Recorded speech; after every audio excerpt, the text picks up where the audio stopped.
The January 6th committee finished up at the end of the congressional term, and they have their documents.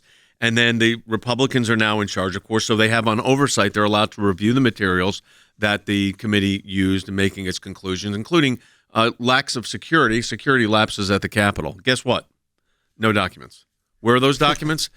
Benny Thompson, the chairman of the committee, said he doesn't believe that they were necessary, that you had to keep them, that they didn't fall within the preservation requirements under the law. Now, I want you to think about this for a moment, folks. Does this ring a bell? Like Bob Mueller, and he has two people on his staff, special agents for the FBI, Strzok and Page, and they had these phone conversations about how they're going to get Trump and they're going to do the insurance policy. And then when we said, where are those phones? Oh, we turned those phones in, they were wiped clean. Or Hillary Clinton did her bleach bit on a BlackBerry.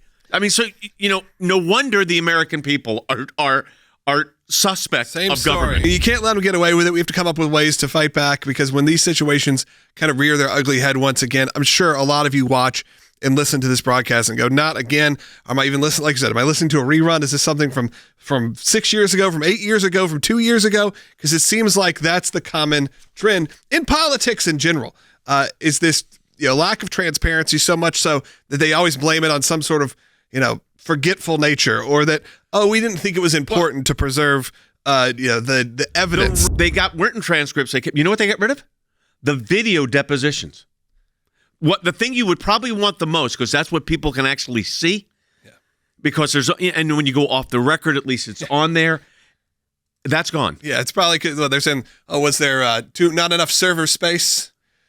We didn't have enough hard drives. The federal government can't afford to have a good server. I mean, look, knowing the way that the IRS runs and all these things run, pardon me, wouldn't be shocked if they said, you're right, we're dealing with a Sony Bravia from 1998. Representative Loudermilk says that his staff had difficulty gathering all the information it needed to investigate how January 6th was handled.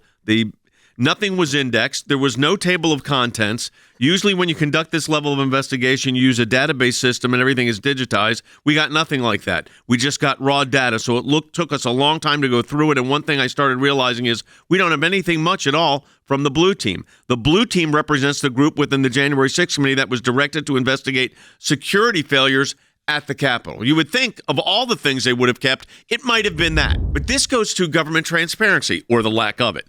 And it's interesting because we're in our Life and Liberty drive, as you know.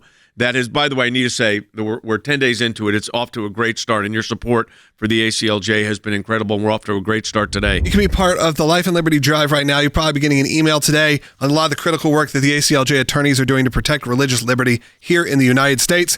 And we're facing unprecedented, you've heard about it, hostility from this administration, and your support is essential to join us in these fights. So do it right now.